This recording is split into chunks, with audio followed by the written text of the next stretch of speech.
கூற்றுகளை பயன்படுத்தும் வெவ்வேறு தரப்பினர்கள் பொருளாதார தீர்மானங்களை மேற்கொள்ள பயனுடைய நிறுவனத்தின் நிதி நிலைமை, செயற்பாடு, காசுப்பாய்ச்சல் ஆகியவை தொடர்பான உண்மையான, நியாயமான தகவல்களை வழங்குதல் நிதிக்கூற்றின் பிரதான நோக்கமாகும். கம்பெனி இயக்குநர்களின் தேவைக்காக, முகாமை தேவைக்காக நிதிக்கூற்று விரிவாக தயாரிக்கப்படும். விரிவாக தயாரிக்கப்படும் நிதிக்கூற்று அகத்தேவைக்கான நிதிக்கூற்று என சொல்லலாம். பங்குரிமையாளர்களுக்காக பிரசுரிப்பதற்காக நிதிக்கூற்று தயார் செய்யப்படுகிறது. பிரசுரிப்பதற்கான நிதிக்கூற்று கம்பெனி சட்டத்தின் இழிவு தேவைக்காக தயாரிக்கப்படும். பிரசுரிப்பதற்கான நிதிக்கூற்று வருடாந்த அறிக்கையுடன் இணைப்பதற்காக தயாரிக்கப்படும். பங்குதாரர்களால் தெரிவு செய்யப்பட்ட இயக்குனர் சபையே கம்பெனியின் நிர்வாக கர்மங்களை ஆற்றும். அவர்களுக்கு முகாமை தீர்மானங்களை மேற்கொள்ளக்கூடிய முறையில் விரிவாக போதுமான விளக்கங்களுடன் நிதிக்கூற்று தயாரிக்கப்படுதல் வேண்டும்.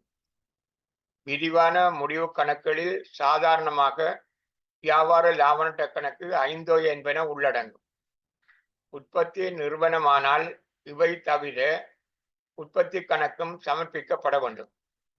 அகத்தேவைக்காக தயாரிக்கப்படும் முடிவு கணக்குகளில் உள்ளடங்கும் தகவல்கள் எவ்வளவுக்கு விரிவாக இருக்க வேண்டும் என்பதை முகாமை நிர்வாகிகளே தீர்மானிப்பார்கள்.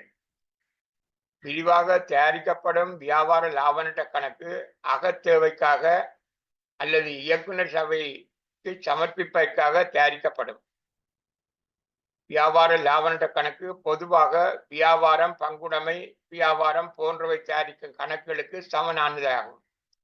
ஆனாலும் கம்பெனிக்கான லாப நட்ட கணக்குகளில் கம்பெனிக்கே உரிய சில விசேட உருப்படிகள் உள்ளடங்கும். இயக்குனர் வேதனங்கள், கணக்காய்வு கட்டணம், கடன் வட்டி, கற்புலனாக சொத்தை பதிவளித்தல், பங்கு ஒப்படைத்தல் கட்டணம், வருமான வரி ஆகியவை அத்தகைய உருப்படிகளாகும். இயக்குனர் சபைக்காக கம்பெனியால் வழங்கப்படும் எல்லா விதமான கொடுப்பனவுகளும் இயக்குனர் வேதனம் என்பதில் உள்ளடங்கும். இயக்குனர் சம்பளம், இயக்குனர் கட்டணம், இயக்குனர் கொடுப்பனவு, இயக்குனர் ஓய்வூதியம், இயக்குனருக்கு அளிக்கப்படும் இழப்பீடு போன்ற எல்லாம் இதில் உள்ளடங்கும். இந்த எல்லா கொடுப்பனவுகளும் லாப நட்ட கணக்கில் நிர்வாக செலவு எனும் தலைப்பின் கீழ் உள்ளடக்கப்படும். எல்லா கம்பெனிகளும் பங்கு உரிமையாளர்களுக்கு சமர்ப்பிக்கும் நிதிக்கூற்றுகளுடன் கணக்காய்வு அறிக்கையையும் சமர்ப்பித்தல் வேண்டும். அது கணக்குகள் பரிசோதனை செய்யப்பட்ட பின்னுள்ள அறிக்கையாகும். கணக்காய்வாளர்களே கணக்காய்வுக்கு பொறுப்பானவராவர். வருடாந்த பொதுக்கூட்டத்திலேயே கணக்காய்வாளர் நியமனம் செய்யப்படுகிறார்கள். அவருக்குரிய ஊதியமும் அப்போதே தீர்மானிக்கப்படும். அவ்வாறு தீர்மானிக்கப்படும் கணக்காய்வு கட்டணமும் கணக்காய்வு செலவுகளும் லாப நட்ட கணக்கில் நிர்வாக செலவு எனும் தலைப்பின் கீழ் காட்டப்படுதல் வேண்டும்.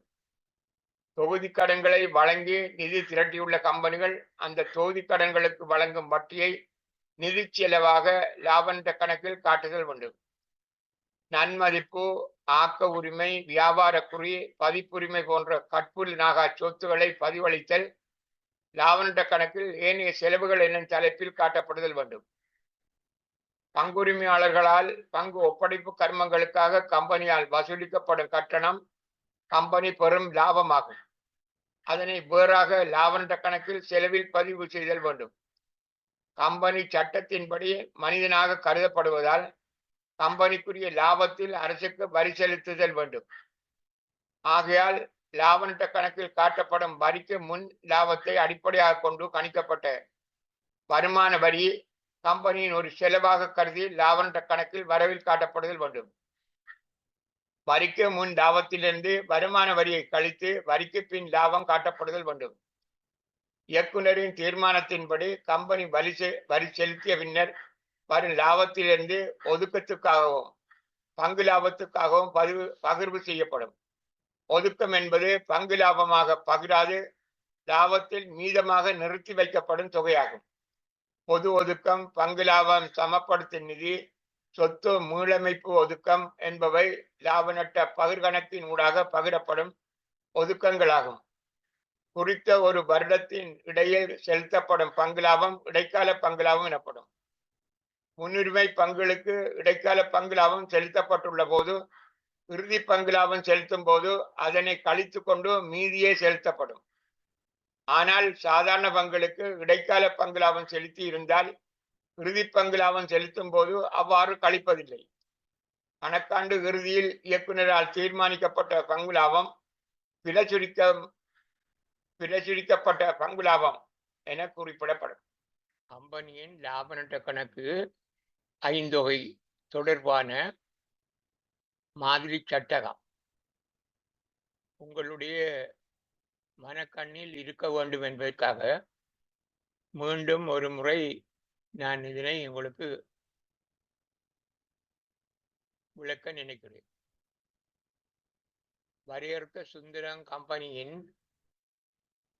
14/3/31 முடிவடைந்த வருடத்துக்கான விரிவான வருமான கூட்டு இங்கே தரப்பட்டது, செய்து காட்டியது. விற்பனை 3550, விற்பனை கிரயம் 1655, அதை கழிச்சு மொத்த லாபம் இது இவ்வளவும் வியாபார கணக்கு. இந்த துண்டவளவும் அதுல ஏனைய வருமானம் மொத்த லாபத்தோட ஏனைய வருமானத்தை கூட்டி இது 2வது பகுதியில் இது மொத்த லாபம் காட்டுறது. ஏனைய வருமானங்களை சேர்த்து முழு வருமானம். இனி அடுத்தது விற்பனை விநியோக செலவு, நிலைய நிர்வாக செலவு, ஏனைய செலவு, நிதி செலவு அவளையும் கூட்டி அந்த மொத்தத்தை இந்த முழு வருமானத்திலிருந்து கழிச்சு மீதி இதுக்கு பேர் வரிக்கு முன் தேறிய லாபம். இதுவும் உங்களோட மனக்கண்ணில் இருக்கணும். உழவு வருட லாபத்தில் வருமான வரி. நீ அடுத்தது இதுக்கு பிறகு வரிக்கு முன் லாபம்டா நீ அடுத்த வருமான வரி. வருமான வரி வருடத்துக்கான லாபத்துல வருமான வரி எவ்வளோன்னு பார்த்து அதுல பழைய வரிகள்ல குறை வரி மிகை வரி வேணும். அது இருந்தால் மிக வரி குறை வரி இல்லாட்டி 590 ரூபா நேரம் வரும். குறை வரி இருக்கிறதால கழிச்சு இதுல போட்டுது. குறை வரி என்றால் முதல் நாங்க செலுத்தி இருக்கிற வருமான வரி 4 காலாண்டுக்கும் செலுத்தி இருக்கிற வருமான வரியை பார்க்க வருமான வரி திணைக்களம் மதிப்பிட்ட வருமான வரி குறைவாக இருக்கும் என்றால் அதுல அது குறை வரின்னு சொல்றாரு. இதுல 590 நாங்க மதிப்பிட்டது, வருமான வரி திணைக்களம் 580 மதிச்சிருக்கு. ஆகவே 10 குறை வரி. அந்த 10ஐயும் இந்த 590 கழிச்சு மிச்சம் போலத்தான் நம்ம வருமான வரியாக காட்டுறது. அடுத்தது தேறிய இதை கழித்தால் வரிக்கு பின் லாபம் அல்லது தேறிய லாபம். காலப்பகுதிக்கான தேறிய லாபம், வரிக்கு பின் லாபம். வரிக்கு பின் லாபம் தான் இதை சொல்றது. இது வரிக்கு முன் லாபம். இது வருமான வரியை கழிச்சு வரிக்கு பின் லாபம். அடுத்தது ஏனைய விரிவான வருமானம். ஏனைய விரிவான வருமானம் இது கட்டாயமாக இதில் சேர்க்கணும்.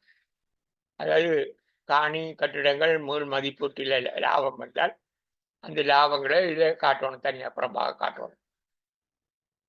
இது மொத்த வருமானம், விரிவான வருமானம். இந்த வரிக்கு பின் லாபத்தோட ஏனைய விரிவான வருமானத்தையும் சேர்த்து மொத்த விரிவான வருமானம். இத வேற பேர் கொண்டு சொல்லலாம். முழு வருமானம், முற்றுமடைஞ்ச முழு வருமானம்னு சொல்லலாம். என்ன சொன்னாலும் இந்த வணிக செயற்பாடுகளில் வந்த லாபமோட விரிவான வருமானத்தையும் சேர்த்து மொத்த விரிவான வருமானம் இலவசம். இது உங்களோட மனக்கண்ணுக்குள்ளே இருக்கும்.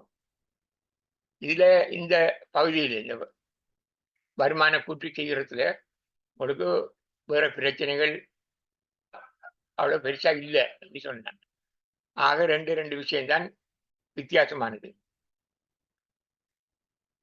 இந்த விரிவான வருமானங்கள் அவன்கிட்ட சேர்க்கிறது, இதுல கடைசியில விரிவான வருமானத்தை சேர்க்கிறது, அதாவது முதல் மதிப்பீட்டு லாபம் அதை சேர்க்கிறது. இரண்டாவது இந்த வருமான வரி பகுதி, வருமான வரி என்ற ஒரு பகுதி. இதை தவிர வேற ஒன்றுமில்லை. மற்றது நிலைய நிர்வாக விற்பனை பங்குட்டு செலவு எல்லாம் நீங்க முதல் கணிச்சது போலவே பதிய வேண்டும். ஆனால் சில விதிகள் இருக்குது. இந்த இந்த செலவுகள், இந்த வருமானங்கள் நிலைய செலவுக்குள்ள வருமா, நிர்வாக செலவுக்குள்ள வருமா, விற்பனை செலவு, நிதி செலவுக்குள்ள வருமானது அந்த முறைப்படி அதை நீங்க செய்ய வேணும். அது லேசான விஷயம். அதனுடைய நான் அதை பற்றி சொல்லலை. இப்ப இந்த வரி கணக்கு பார்க்கறதுல ஒரு செம்மையாக்கலையும் இதுல ஒரு செம்மையாக்கலையும் இதை முதல்ல காட்டுறேன் பாருங்க. வருமான வரியை பற்றி நீங்க முதல்ல நன்கு தெரிஞ்சிருக்கணும். எப்படி வருமான வரி செலுத்தப்படுகிறது. 3 மாதத்துக்கு ஒருக்கா சுய மதிப்பீடு அடிப்படையில வரிய மதிக்கணும். கணக்காளர், கம்பெனி கணக்காளர் அதை மதிப்பார். மதிக்க அந்த வரியை முதலாவது காலாண்டுக்கு வரியை மதித்தால் அது 2 ஜோடி பதிவு வரும். ஒன்று, முதலாவது வரிக்கு ஏற்பாடு செய்யணும். அதாவது அரசாங்கத்துக்கு கொடுக்கிற வரிக்கு ஏற்பாடு செய்கிறது. வரி கணக்கில், வருமான வரி கணக்கில் வரவில்லையும், வருமான வரி ஏற்பாட்டு கணக்கில் செலவிலையும் பதிவாகும். முதலாவது ஒரு ஜோடி பதிவு, அது வரிக்கு ஏற்பாடு செய்தது விளம்பல். மற்றும் 2வது அதுக்கு காசை அனுப்புறது வருமான வரி கணக்கில். அது வரி ஏற்பாட்டு கணக்கில் வரவில்லையும், வங்கி கணக்கில் செலவில்லை, வங்கி கணக்கில் அல்லது காசு கணக்கில் செலவில்லை, ஒரு ஜோடி பதிவு. இப்படி ஒவ்வொரு காலாண்டுக்கும் அது மாதிரி வரும். இதுக்கு எப்படி பதிகிறோமோ அதே போல 2வது காலாண்டுக்கு வரிக்கு ஏற்பாடு செய்யணும், அந்த காசை அனுப்பணும். 3வது காலாண்டுக்கும் அதே போல வரிக்கு ஏற்பாடு செய்யணும், அது காசாக அனுப்பணும். 4வது காலாண்டுக்கு வரிக்கு ஏற்பாடு செய்யணும், காசாக அனுப்பணும். சில வழிகளில் 4வது காலாண்டு காசு செலுத்தப்படாமல் இருக்கும். வரிக்கு ஏற்பாடு செய்தாலும் காசு கட்டுப்படாமல் இருக்கலாம். சில நேரம் வரிக்கும் ஏற்பாடு செய்யாமலும் இருக்கலாம். அதுதான் இந்த செம்மையாக்கல். அது எப்படின்றத நான் இப்போ இருக்கா இந்த உதாரணத்தில் காட்டுறேன் பாருங்க. 2022 ஏப்ரலில் வணிக கருமங்களை ஆரம்பித்த முருகன் கம்பெனி இயக்குநர்கள் 1வது காலாண்டுக்கு 500 வரி ஏற்பாடு செய்து வருமான வரி திணைக்களத்துக்கு அனுப்பியுள்ளார். அதே போல 2வது, 3வது, 4வது காலாண்டுகளுக்கும் முறையே 600ஐயும் 650ஐயும் 750ஐயும் 700ஐயும் ஒதுக்கி செலுத்தியுள்ளார். வருமான வரி திணைக்களம் 22-23 நிதியாண்டுக்கு செலுத்த வேண்டிய வருமான வரி 3000 அறிவித்தல் கொடுத்துள்ளது. கணக்கு கூற்றுகளை நாங்கள் அனுப்பினோம்னா அவங்களோட ஒரு தினம் வரிய கணக்கு பார்த்து விளவு கட்டணி சொல்லுவாங்க. பற்றி புத்தகங்களில் பதிவு செய்யக்கான நாட்குறிப்புகளையும் பேரட்ட பதிவுகளையும் காட்டுக என்று சொன்னால் நாங்கள் இதுக்கு செய்யணும். இதில் முதலாவது இந்த 500 ரூபாய்க்கு 2 ஜோடி பதிவு வரும். ஏற்பாடு செய்கிறது வரி கணக்கில் வரவில்லையும், வரி ஏற்பாட்டு கணக்கில் செலவில்லையும். 2வதுக்கும் அதே மாதிரி, 3வதுக்கும் அதே மாதிரி, 4வதுக்கும் அதே மாதிரி. பாருங்க பாருங்க. வரி கணக்கு வரவு, வருமான வரி கணக்கு எழுதலாம். வருமான வரி கணக்கு வரவு 500, வரி ஏற்பாட்டு கணக்கு செலவு 500. வரி ஏற்பாட்டு கணக்குன்றது இது வருமான வரி திணைக்களத்துல பேர்ல இருக்கிற கணக்கு. இது கடன் கொடுத்த கணக்கு மாதிரி. நாங்க அவங்களுக்கு காசு கொடுக்கணும், வரிக்கு நாங்க காசு கொடுக்கணும் 500 ரூபா. வரி கணக்கு இது நட்டம். வாடகை கொடுக்குற மாதிரி வாடகை கணக்கு வரவு, வாடகை சென்மதி கணக்கு செலவுன்ற மாதிரி இது வரி கணக்கு வரவு, வருமான வரி திணைக்கள கணக்கு செலவுன்றது போல வரி கணக்கு வரவு, வரி ஏற்பாட்டு கணக்கு செலவு. இது ஏற்பாடு செய்தது அந்த லாபத்தின் அடிப்படையில், சுய மதிப்பீட்டின் அடிப்படையில் ஏற்பாடு செய்தது. இனி அடுத்தது அதை அனுப்புறது, காசு அனுப்புறது. இந்த கணக்கு தான் அனுப்புறோம். வரி ஏற்பாட்டு கணக்கு வரவில்லையும், காசு கணக்கில் செலவில்லையும், அது வங்கி கணக்கில் செலவில்லை. 1வது காலாண்டு வரி செலுத்தப்பட்டது. இவருக்கு 2வது காலாண்டுக்கும் அதே மாதிரி 4 பதிவு வரும். வரி கணக்கு வரவு, வரி ஏற்பாட்டு கணக்கு செலவு. இது 2ஆம் காலாண்டுக்கு வருமான வரிக்கு ஏற்பாடு செய்தது.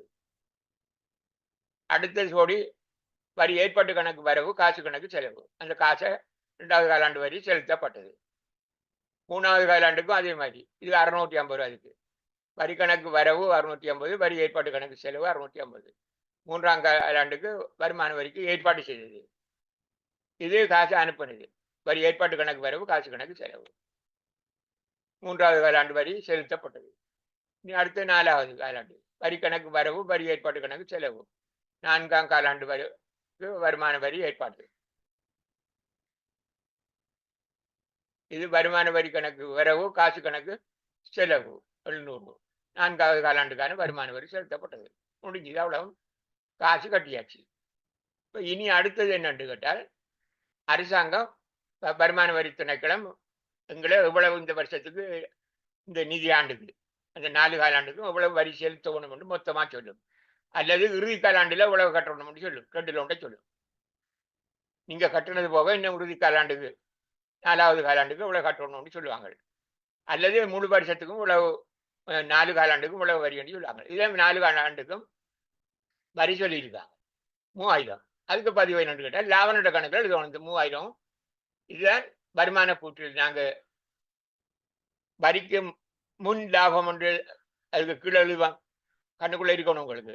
வரிக்கு முன் லாபம் கீழுக்கு வருமான வரி என்று. அந்த வருமான வரி அவ்வளத்துல இது வரும். லாபநட்ட கணக்கில் வரவில்லை. அதான் லாபநட்ட கணக்கு.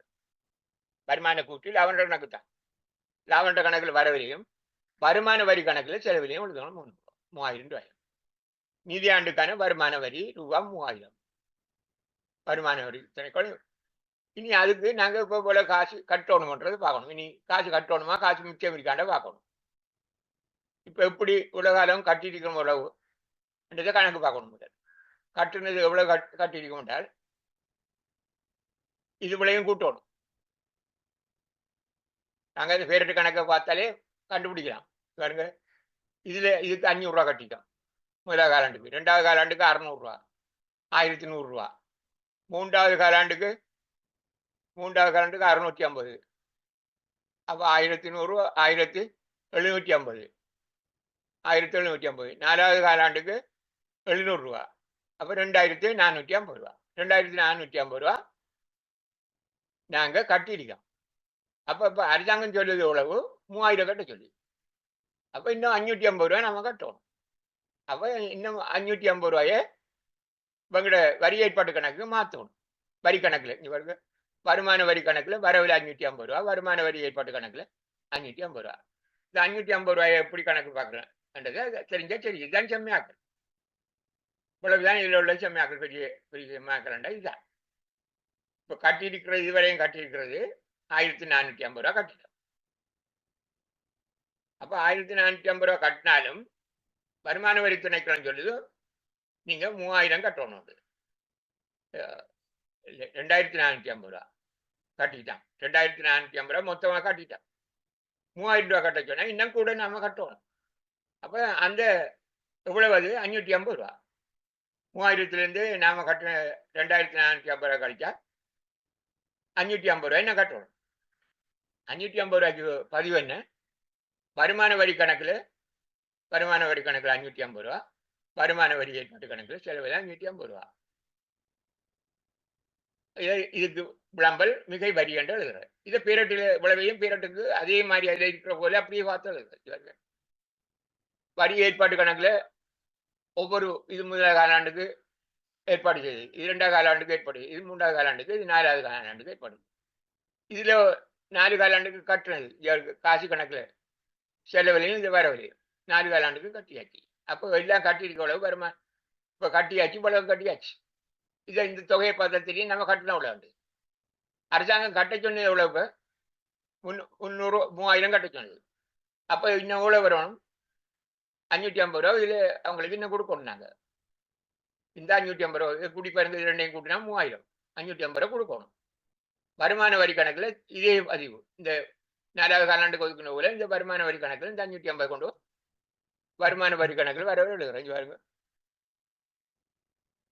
வருமான வரி கணக்குல ஒவ்வொரு தடவை ஏற்பாடு செய்தது. இது 1வது, இது 2வது ஏற்பாடு வருமான வரி கணக்குல, இது 3வது, இது 4வது. இப்ப கடைசியாக அரசாங்கம் எவ்வளவு கட்டணும் சொன்னதுக்கு பிறகு 550 அதையும் எழுதினா அப்ப மொத்தம் எவ்வளவு வந்துட்டு பாருங்க 3000 வருது. இதை எங்க மாத்துறது? வருமான வரி கணக்கு, வருமான கணக்கு, லாபநட்ட கணக்கு. வருமான கணக்கு குழப்பம் பண்றதுக்காக இது லாபநட்ட கணக்கு எழுதலாம். லாபநட்ட கணக்குல 3000 எழுதினா இது முடிஞ்சு. வருமான வரி இந்த கணக்கிலே முடிஞ்சு பாருங்க 3000. இதுதான் கொண்டு போய் நாங்க எழுதுறோம். அங்க இந்த இந்த இடத்துல எழுதும் வெளிக்காட்டு இது வரையா துண்டாளியா இல்ல வெளிக்காட்டுல நான் அங்க அந்த கணக்கு கொண்டு காட்டுறேன் நான் இங்க பாருங்க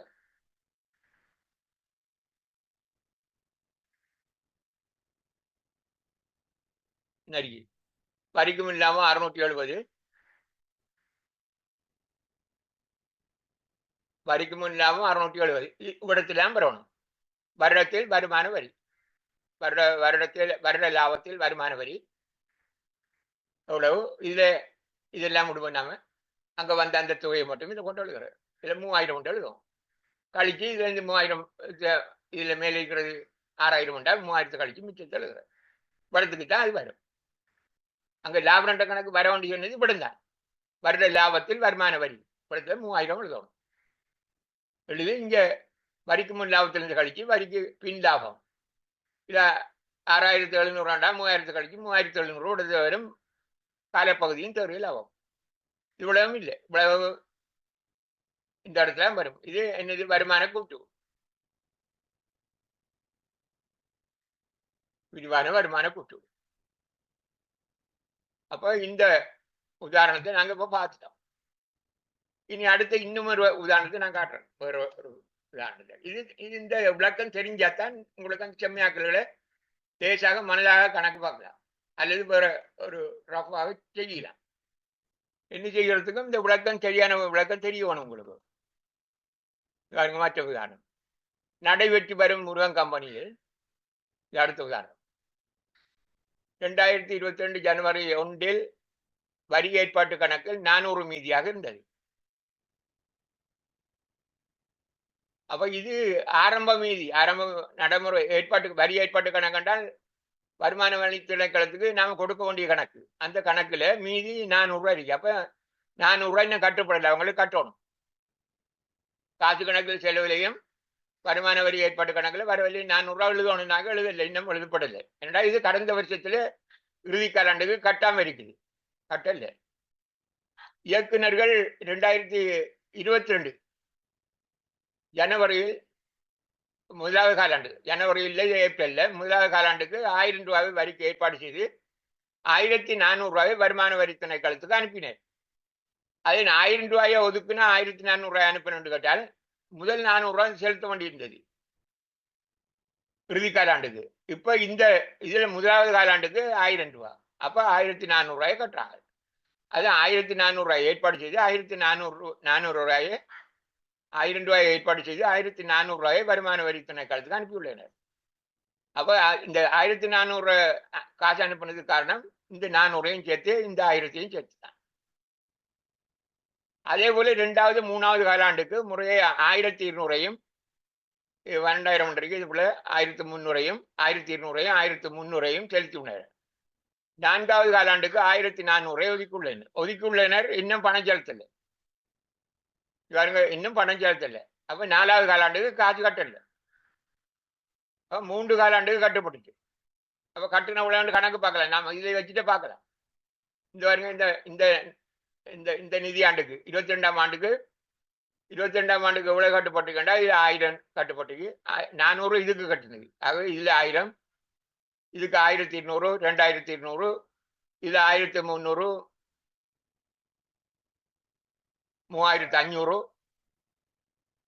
இன்னைக்கு 1400 3500 4900 அப்போ 4900 இந்த வருஷத்துக்கு நாம ஒதுக்குனது கட்டுனது இது கட்டல 1400 கட்டல கட்டுனது 1400 குறைய இருக்கும் அதை இங்க கீழே பார்ப்போம் விளக்கத்தை ஒதுக்குள்ள இன்னும் பணம் செலுத்தப்படவில்லை இந்த 1400 இன்னும் பணம் செலுத்தல இது இறுதி காலாண்டு வருமான வரி திணைக்களம் 2022-23 நிதியாண்டுக்கு செலுத்த வேண்டிய வருமான வரியாக 4700 ரூபாவை கொடுத்துள்ளது அப்போ எல்லாம் நிதியாண்டுக்கு முழுவதும் நிதியாண்டுக்கு 4700 ரூபாய் கட்ட சொல்லிட்டாங்க இவற்றை புத்தகங்களில் பதிவு செய்வதற்கான நாட்குறிப்புகளையும் பேரட்டு பதிவுகளையும் காட்டுக இதை பாருங்க இதை முதலாவது காலாண்டுக்கு ஒதுக்குனா 1000 ரூபாய் அது முதல் செய்த அதே மாதிரி தான் வரி கணக்கு வரவு வரி ஏற்பாட்டு கணக்கு செலவு இது அரசாங்கத்துக்குரிய கணக்கு வருமான வரி திணைக்களத்துக்கு கொடுக்க வேண்டிய கணக்கு இது கணக்கு கொடுத்த ஒரு கணக்கு மாதிரி நமக்கு ஒரு சென்மதி இது முதலாம் காலாண்டுக்கு வருமான வரிக்கு ஏற்பாடு செய்தது. இனி முதலாம் காலாண்டில காசு கட்டுறீங்க 1400 கட்டுறீங்க. அப்ப வரி ஏற்பாட்டு கணக்குல 1400 வரவு, காசு கணக்கு செலவு 1400. 2ஆம் காலாண்டுக்கு 1400 கட்டிருக்கிறோம் இல்லையா? 1400 தான் வரும், 1000 இல்லை. ஆனா அனுப்ப வேண்டிய 1000 தான். ஆனா பழையதே 400 சேர்த்து கட்டுப்பட்டது. முதலாவது காலாண்டு வரியும் அற்றுறு வரியும் செலுத்தப்பட்டது. வரி கணக்கு வரவு 1200, வரி ஏற்பாட்டு கணக்கு செலவு 1200. கட்டிருக்கு 1200 தான் கட்டினது. ஒதுக்கின காசு கட்டிருக்கு. வரி ஏற்பாட்டு கணக்கு வரவு, காசு கணக்கு செலவு. இப்போ ரெண்டாம் காலாண்டுக்குரிய காசும் கட்டுப்பட்டுச்சு. ஃபுல்லா அது கட்டுப்பட்டு. நீ 3வது காலாண்டுக்கு 1300 ஒதுக்கி காசும் கட்டியாச்சு. அதுக்கும் காசு கட்டிருக்கு 1300. 3வது காலாண்டு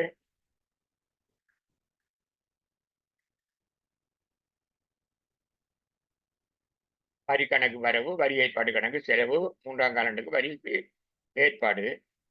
நீ காசு கட்டினது வரி ஏற்பாட்டு கணக்கு வரவு, காசு கணக்கு செலவு. 3ஆம் காலாண்டுக்கு வரி செலுத்தப்பட்டது. இனி அடுத்து 4ஆம் காலாண்டுக்கு 1400 ரூபா நாங்க பார்த்தோம். அது ஒதுக்கணும் மட்டும்தான் கட்டல. 4ஆம் காலாண்டுக்கு வரிக்கு 1400 ரூபா, வரி ஏற்பாடு கணக்கு செலவு 1400 ரூபா. 4ஆம் காலாண்டுக்கு வரிக்கு ஏற்பாடு செய்திருக்கு. காசு கட்டல, அது இல்லை. அடுத்த சோடு காசு கட்டல பதிவு பாருங்க.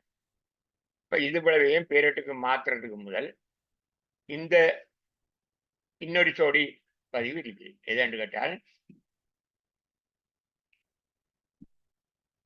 முதலாவது காலாண்டுல 400 ரூபா மேலதிகமாக கட்டிருக்கு.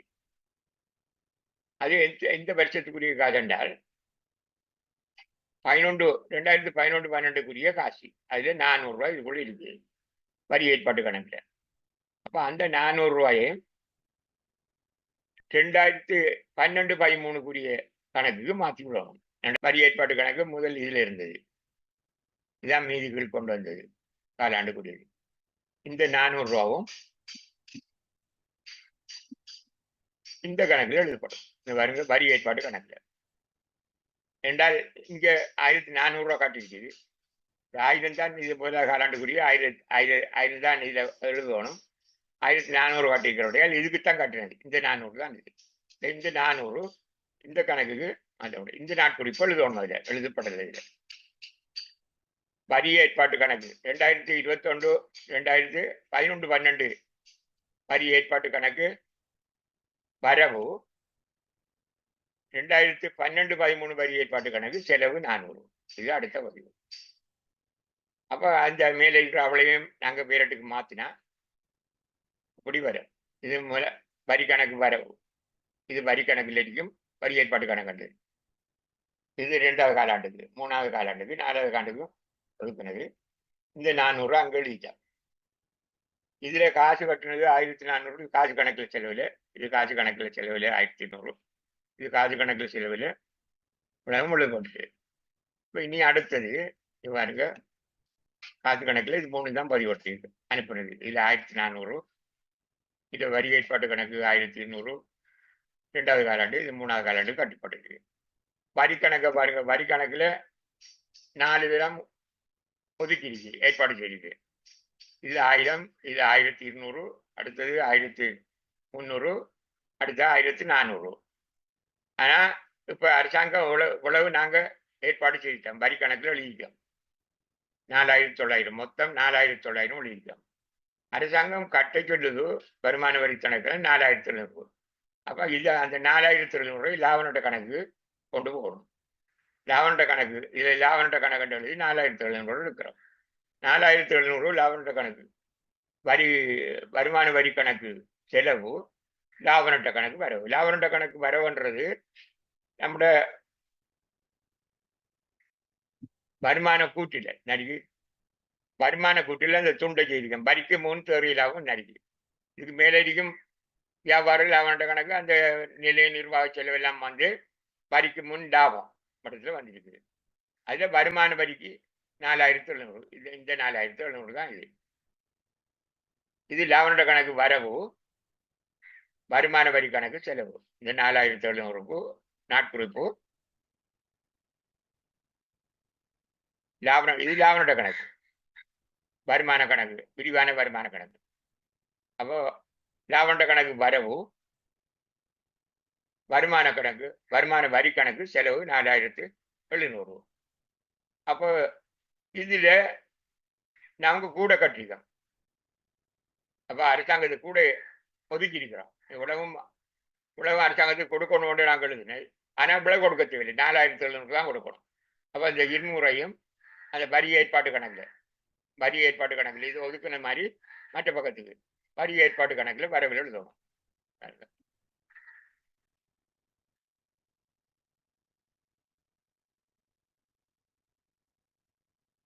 வரி ஏற்பாட்டு கணக்குல வரவில்லை.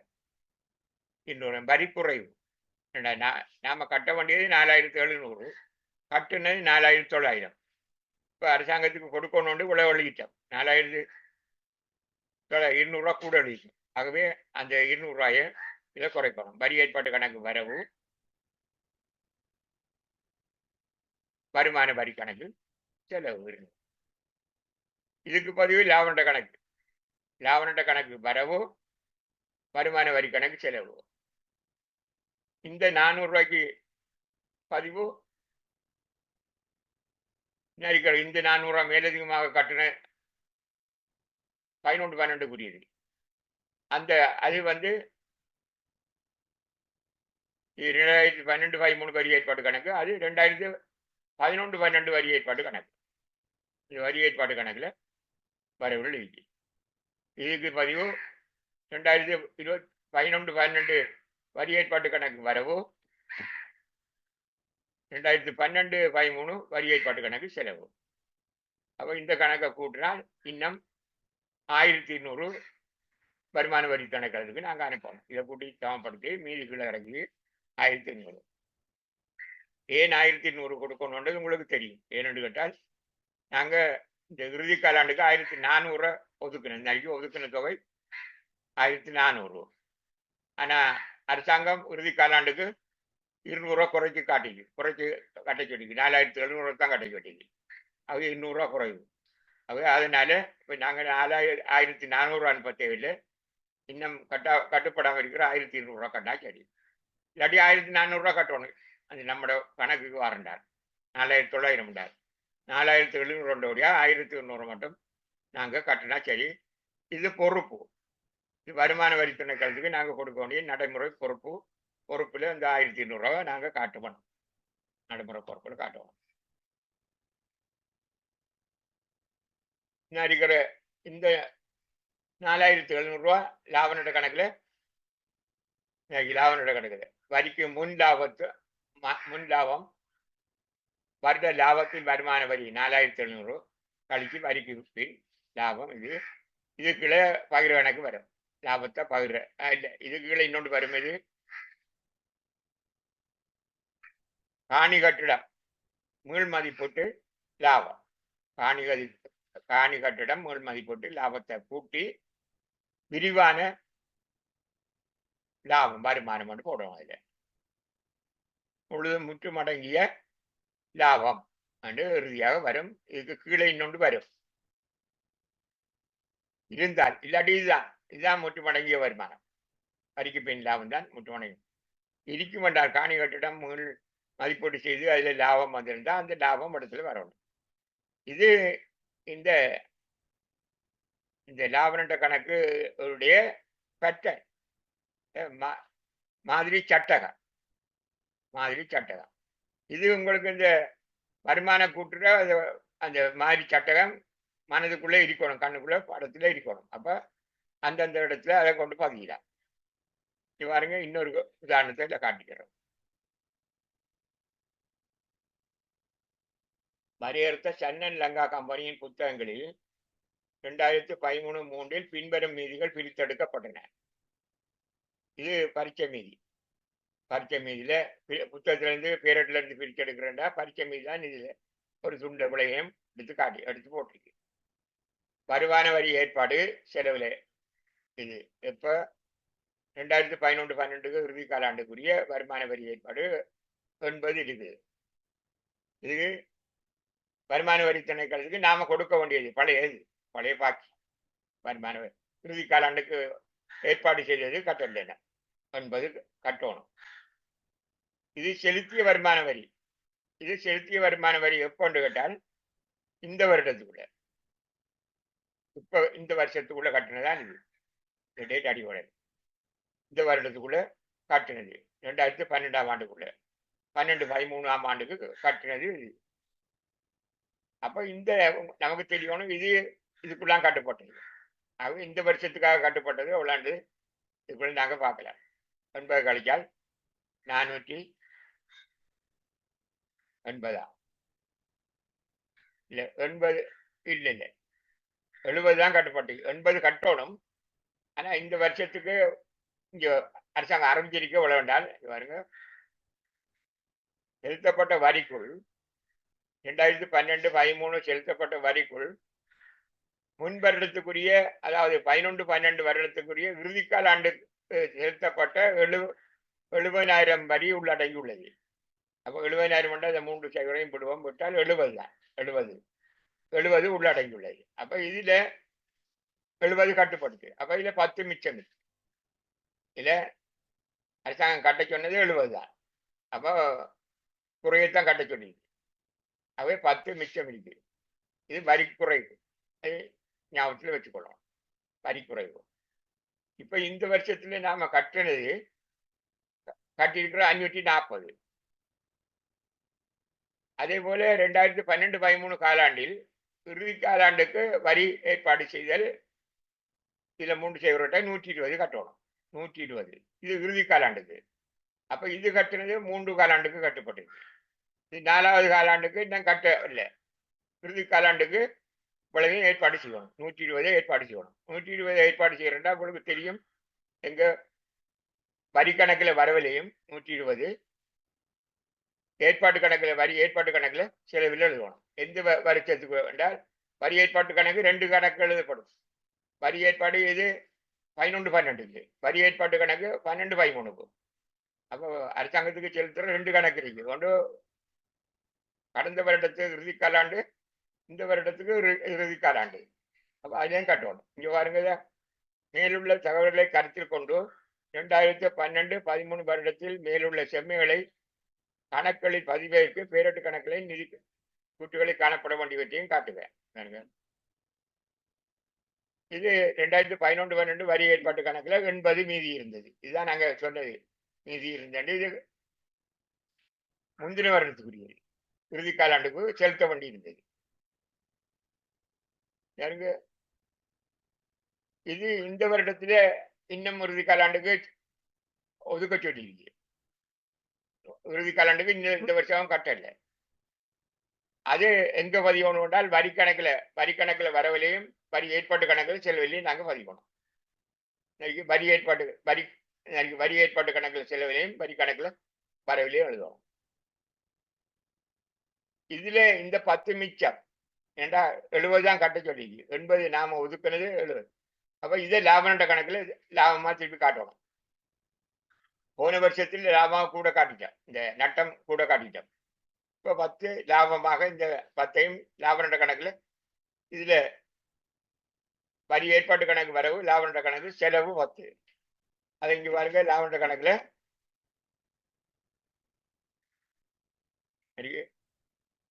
லாப நட்ட கணக்கு செலவுல 10. இதை கழிக்கணும். இந்த லாப நட்ட கணக்குல வரத கழிக்கணும். இதை 10 அதான் பிரகரிக்கிற ஓட்டைக்கு. இப்ப கட்டுறது 540 இந்த 3 காலாண்டுக்கு கட்டுறது. 4வது காலாண்டுக்கு 120 ஏற்பாடு செய்யிருக்கு. 4வது காலாண்டுக்கு 120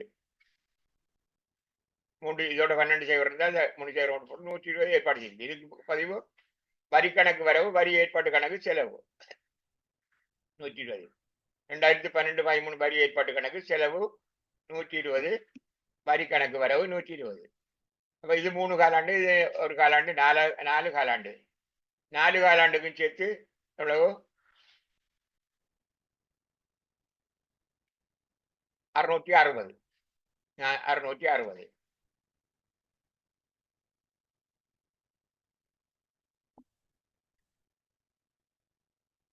இந்த இந்த 540க்குள்ள இந்த 80 ரூபா காட்டுப்பட்டிருக்கு. 70 ரூபா. இந்த 80 ரூபாயில 70 ரூபாய இப்ப கட்டின காசுக்குள்ள இருக்கு 70 ரூபா. அப்ப இதுல வரவில்லையும் வரி கணக்குல வரவில்லையும் வரி ஏற்பாடு கணக்குல அரசாங்கத்துக்குரிய காசு கட்டியாச்சு. எதுக்குள்ள கட்டினால் இதுக்குள்ள கட்டுப்பட்டிருக்கு வரி கணக்குல. இந்த வரி கணக்குல தான் கட்டுப்பட்டிருக்கு. அந்த 70 ரூபாயும் வரி கணக்குல செலவிலையும்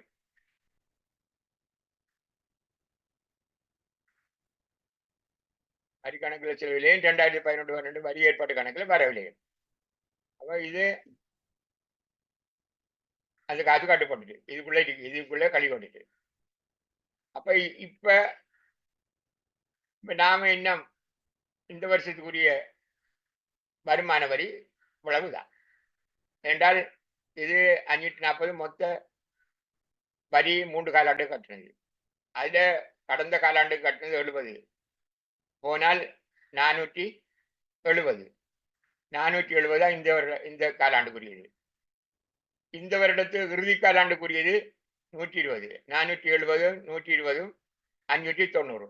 590 தான் நம்மட இந்த வருடத்துக்குரிய லாபத்தின் அடிப்படையிலான அரசாங்கத்துக்கு செலுத்த வேண்டிய வருமான வரி. அது லாபநட்ட கணக்குக்கு கொண்டு போகணும் 590. இது லாபநட்ட கணக்குல 590 லாபநட்ட கணக்குல கொண்டு எழுதணும். இங்க பாருங்க, இது சும்மா ஒரு தொகையை போட்டுக்க வரிக்கு முன் தேறி லாபம். இது வருடத்தில் வரி 590. வருடத்தில் வரி 590. இந்த 590